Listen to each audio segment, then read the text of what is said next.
வணக்கம். பட்ஜெட்டில் முதல்வர் திரு ரங்கசாமி அறிவித்த திட்டங்களை உடனே நிறைவேற்ற கோரி அதிகாரிகளுக்கு அமைச்சர் திரு ராஜவேலு உத்தரவிட்டுள்ளார்.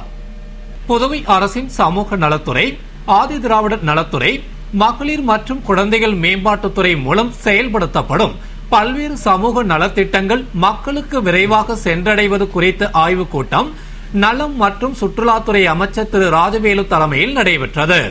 கூட்டத்தில் 2012-2013 ஆண்டிற்கான நிதிநிலை அறிக்கையில் முதல்வர் அறிவித்த அனைத்து திட்டங்களையும் உடனடியாக செய்து முடிக்க அதிகாரிகளுக்கு அமைச்சர் திரு ராஜவேலு உத்தரவிட்டார். மேலும் ஆதி திராவிடர் நலத்துறை மூலம் தற்போது உள்ள சமூக பொருளாதார திட்டங்களை பயனாளிகளுக்கு விரைவாக அளிக்க வேண்டும் என்றும் அவர் அறிவுறுத்தினார். கூட்டத்தில் நலத்துறை செயலர் விவேக் பாண்டே, இணை செயலர் கரிகாலன், ஆதி திராவிடர் நலத்துறை இயக்குநர் பன்னீர்செல்வம், மகளிர் மற்றும் குழந்தைகள் மேம்பாட்டுத்துறை இயக்குநர் மதிமீனா குமாரி மற்றும் அதிகாரிகள் கலந்து கொண்டனர். புதுவை பாகூர் தொகுதியில் சுனாமி குடியிருப்பு கட்ட இலவச மனைப்பட்டா வழங்கப்பட உள்ள பகுதிகளை அமைச்சர் திரு தியாகராஜன் நேரில் சென்று பார்வையிட்டு ஆய்வு செய்தார். புதுவை பாகூர் தொகுதிக்கு உட்பட்ட புதுக்குப்பம், மூர்த்திக்குப்பம் உள்ளிட்ட பகுதிகளில் மீனவ மக்களுக்கு சுனாமி வீடு கட்டித்தர முடிவு செய்யப்பட்டு அதற்காக இலவச மனைப்பட்டா வழங்க இடம் தேர்வு செய்யப்பட்டுள்ளது. அவ்வாறு தேர்ந்தெடுக்கப்பட்ட இடத்தினை அமைச்சர் தியாகராஜன் அதிகாரிகளுடன் நேரில் சென்று பார்வையிட்டு ஆய்வு செய்தார். அப்பொழுது தாசில்தார் தயாளன், வருவாய் ஆய்வாளர் சுந்தரராசு, ஊர் முக்கிய பிரமுகர்கள் ஹரிகிருஷ்ணன், கோவிந்தராசு, குமார் மற்றும் என்ஆர் காங்கிரஸ் பிரமுகர்கள் பலர் உடனிருந்தனர். இதனைத் தொடர்ந்து மதி கிருஷ்ணாபுரத்தில் சுடுகாடு இல்லாததால் கடந்த 50 ஆண்டுகளாக அப்பகுதி மக்கள் தமிழக பகுதியான தென் பெண்ணையாற்றில் பிணங்களை புதைத்து வந்தனர். எனவே சுடுகாடு அமைத்து தருமாறு கோரிக்கை விடுத்திருந்தனர். அதனை ஏற்று உச்சிமேடு சாலையில் சுடுகாட்டிற்காக இடம் தேர்வு செய்யப்பட்டுள்ளது. அதனை அமைச்சர் நேரில் சென்று பார்வையிட்டு ஆய்வு செய்தார். அப்பொழுது தாசில்தார் தயாளன், கொம்மின் பஞ்சாயத்து ஆணையர் ரவீந்திரன், ஊர் முக்கிய பிரமுகர்கள் மற்றும் என்ஆர் காங்கிரஸ் பிரமுகர்கள் பலரும் உடனிருந்தனர். புதுவையில் மாணவி பலாத்கார வழக்கை சிபிஐக்கு மாற்ற கோரி பாட்டாளி மக்கள் கட்சி மாநில செயலாளர் திரு அனந்தராமன் தலைமையில் அனைத்து கட்சிகளின் ஆர்ப்பாட்டம் நடைபெற்றது. புதுவையில் மாணவி பலாத்காரம் தொடர்பாக புகார் கொடுத்த பொழுது உடனடி நடவடிக்கை எடுக்காத போலீசார் மீது நடவடிக்கை எடுக்க வேண்டும், மாணவியின் குடும்பத்திற்கு 20 லட்சம் ரூபாய் நிவாரணமும் மருத்துவ கல்வியும் அளிக்க வேண்டும், குற்றவாளிகளுக்கு உடனடி தண்டனை கிடைக்க விரைவு நீதிமன்றம் ஏற்படுத்தி விசாரிக்க வேண்டும், வழக்கை சிபிஐக்கு மாற்ற வேண்டும், காரைக்காலில் ஆசிட் வீசப்பட்டு பாதிப்படைந்த மாணவிக்கு மருத்துவ செலவை அரசே ஏற்க வேண்டும் என்பது போன்ற பல்வேறு கோரிக்கைகளை வலியுறுத்தி பாட்டாளி மக்கள் கட்சி சார்பில் மாநில செயலாளர் அனந்தராமன் தலைமையில் அனைத்து கட்சி ஆர்ப்பாட்டம் நடைபெற்றது.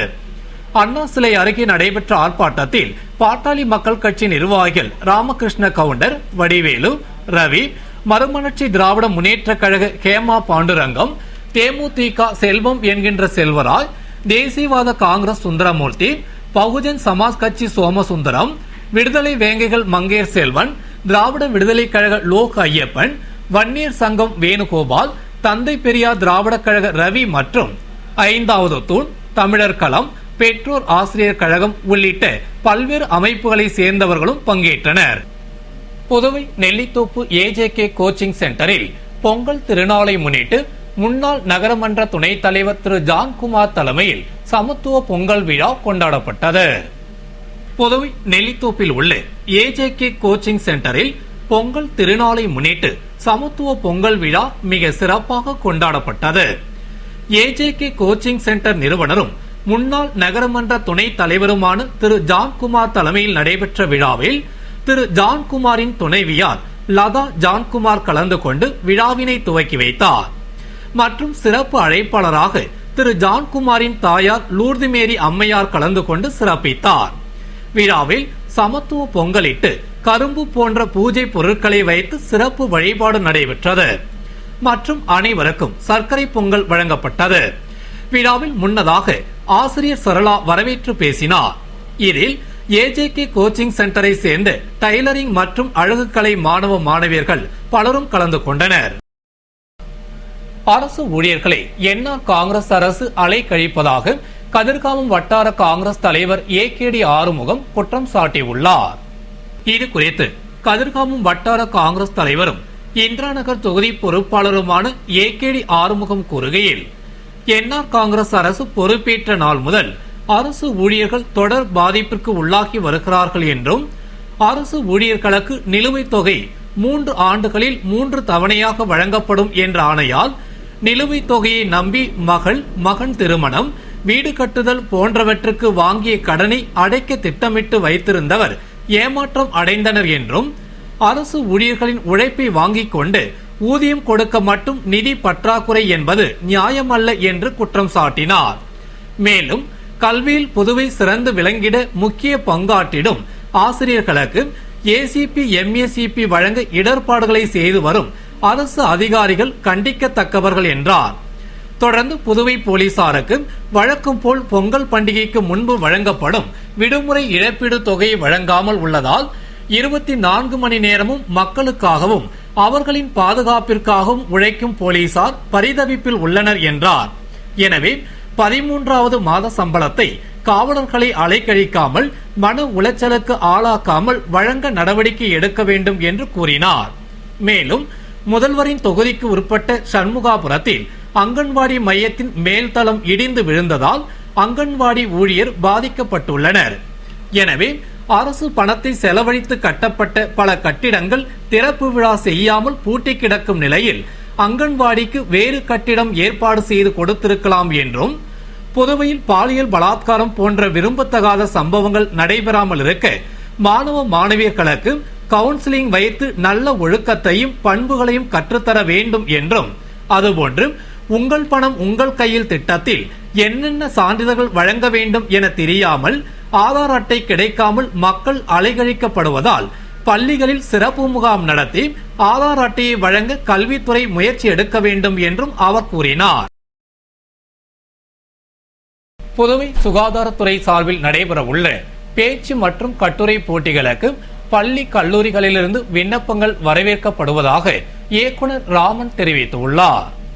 இது குறித்து சுகாதார மற்றும் குடும்ப நலத்துறை இயக்குனர் ராமன் செய்தியாளர்களுக்கு அளித்த பேட்டியில், சுகாதாரத்துறை சார்பில் பள்ளி கல்லூரி மாணவர்கள் மற்றும் பொதுமக்களுக்கு விழிப்புணர்வு பேச்சு மற்றும் கட்டுரை போட்டி நடைபெறவுள்ளது என்றும், அதன்படி பாரதிதாசன் அரசு மகளிர் கல்லூரியில் பெண் குழந்தையை காப்போம் என்ற தலைப்பில் 24ஆம் தேதி காலை 10 மணிக்கு கல்லூரி மாணவ மாணவியர்களுக்கும் மதியம் 3 மணிக்கு மேல்நிலை பள்ளி மாணவர்களுக்கும் தமிழில் பேச்சு போட்டியும், 25ஆம் தேதி காலை கல்லூரி மாணவர்களுக்கும் மதியம் 3 மணிக்கு மேல்நிலை பள்ளி மாணவர்களுக்கும் ஆங்கிலத்தில் பேச்சு போட்டியும் நடைபெறவுள்ளது என்றும், தொடர்ந்து 29ஆம் தேதி காலை 10 மணிக்கு கல்லூரி மாணவர்களுக்கும் மதியம் 3 மணிக்கு மேல்நிலை பள்ளி மாணவர்களுக்கும் தமிழில் கட்டுரை போட்டியும், 30ஆம் தேதி காலை 10 மணிக்கு கல்லூரி மாணவர்களுக்கும் மதியம் மேல்நிலை பள்ளி மாணவர்களுக்கும் கட்டுரை போட்டி நடைபெறவுள்ளது என்றும், போட்டியில் பங்கு பெற விரும்புகிறவர்கள் தங்களது முழு விவரங்களுடன் அடையாள சான்றிதழ்களுடன் 11ஆம் தேதி மாலை 5 மணிக்குள் விண்ணப்பங்களை துணை இயக்குனர் சுகாதாரம் மற்றும் குடும்ப நலத்துறை வளாகம் 2வது தளம் சாரம் புதுச்சேரி 13 என்ற முகவரிக்கு அனுப்பி வைக்குமாறு கேட்டுக்கொண்டார். மேலும் புதுவையை போலியோ இல்லாத மாநிலமாக உருவாக்கும் வகையில் வரும் 20ஆம் தேதி மற்றும் பிப்ரவரி 26 ஆகிய தேதிகளில் சிறப்பு போலியோ சொட்டு மருந்து முகாம் நடைபெற உள்ளதாக அவர் கூறினார். புதுவை பேருந்து நிலைய துப்புரவு ஊழியர்கள் சம்பளம் வழங்கப்படாததை கண்டித்து அரசு கொறடா திரு நேரு தலைமையில் நகராட்சி ஆணையர் அலுவலகத்தை முற்றுகையிட்டு போராட்டம் நடத்தினர். புதுவை பேருந்து நிலையத்தில் துப்புரவு தொழில் புரியும் ஊழியர்கள் தங்களுக்கு கடந்த சில மாதங்களாக ஊதியம் வழங்கவில்லை என்று வலியுறுத்தி வந்த நிலையில் ஊழியர்கள் அனைவரும் ஒன்று திரண்டு தொகுதியின் சட்டமன்ற உறுப்பினரும் அரசு கொறடாவுமான திரு நேரு தலைமையில் கம்பன் கலையரங்க வளாகத்தில் உள்ள நகராட்சி ஆணையர் அலுவலகத்தை முற்றுகையிட்டு போராட்டம் நடத்தினர். மேலும் நகராட்சி ஆணையர் ராஜமாணிக்கத்தை சந்தித்து ஊதியம் வழங்க வலியுறுத்தி மனு அளித்தனர். போராட்டத்தில் ஊழியர்கள் திரளாக கலந்து கொண்டு கோரிக்கையை வலியுறுத்தி கோஷமிட்டு ஆர்ப்பாட்டம் செய்தனர். புதுவை நகராட்சி தொழிலாளர்கள் ஊதியம் வழங்கப்படாததை கண்டித்து உள்ளாட்சித்துறை அலுவலகம் முன்பு போராட்டத்தில் ஈடுபட்டனர்.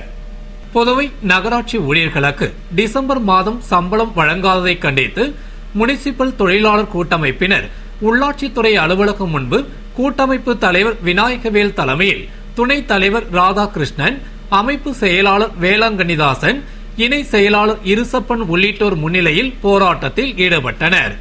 போராட்டத்தில் அரசு ஊழியர் மத்திய கூட்டமைப்பு தலைவர் மதுரகவி, ரமணி, ராஜ்கமல் உள்ளிட்டோர் கண்டன உரையாற்றினர். மற்றும் ஊழியர்கள் திரளாக கலந்து கொண்டு சம்பளம் வழங்காத உள்ளாட்சி நிர்வாகத்தை கண்டித்தும் உடனடியாக சம்பளம் வழங்க வலியுறுத்தியும் கோஷமிட்டு ஆர்ப்பாட்டம் செய்தனர்.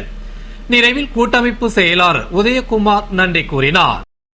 புதுவை உருளையன்பேட்டையில் நள்ளிரவில் 2 சக்கர வாகனங்கள் மற்றும் 4 சக்கர வாகனங்களுக்கு மர்ம நபர்கள் தீ வைத்த சம்பவம் அப்பகுதியில் பெரும் பரபரப்பை ஏற்படுத்தியுள்ளது. புதுவையில் சில மாதங்களுக்கு முன்பு நகரம் முழுவதும் சாலையோரம் நிறுத்தப்பட்டிருந்த வாகனங்களின் கார் கண்ணாடிகள் உடைக்கப்பட்டன. இதனால் பொதுமக்கள் அச்சமடைந்தனர். பின்னர் குற்றவாளியை போலீசார் கைது செய்ததை அடுத்து கல்வீசி உடைக்கும் சம்பவம் குறைந்தது. தற்போது உருளையன்பேட்டை சஞ்சய் காந்தி நகரில் ராஜேந்திர பிரசாத் என்பவர் வீட்டின் முன்பு நிறுத்தி வைக்கப்பட்டிருந்த வாகனத்தில் மர்ம நபர்கள் யாரோ நள்ளிரவில் தீ வைத்துள்ளனர். தீ மளமளவென எரியவே அக்கம் பக்கத்திலிருந்து மக்கள் ஓடி வந்து தீயை தண்ணீர் ஊற்றியும் மணலை வீசியும் அணைத்தனர். அதுபோன்று பாவேந்தர் வீதியில் கலியமூர்த்தி என்பவரின் காருக்கும் சாத்தானி வீதியில் புகழ் என்பவரின் 2 சக்கர வாகனத்திற்கும் மர்ம நபர்கள் தீ வைத்துள்ளனர். ஒரே நாளில் 2 கார் 2 மோட்டார் சைக்கிள்களுக்கு தீ வைத்த சம்பவம் அப்பகுதியில் பெரும் பரபரப்பை ஏற்படுத்தியது. இதனை ரோந்து சென்ற உருளையன்பேட்டை போலீசார் பார்த்து அதிர்ச்சி அடைந்தனர். மேலும் இதற்கு முன்பு வேல்முருகன் என்பவரின் கார் மற்றும் மோட்டார் சைக்கிள்களுக்கும் மர்ம நபர்கள் தீ வைத்தது தெரியவந்தது. இது தொடர்பாக உருளையன்பேட்டை போலீசார் வழக்கு பதிவு செய்து விசாரணை நடத்தி வருகின்றனர். மேலும் வாகனங்களுக்கு தீ வைத்த கும்பலை தேடி வருகின்றனர். இத்துடன் செய்திகள் நிறைவடைகின்றன. வணக்கம்.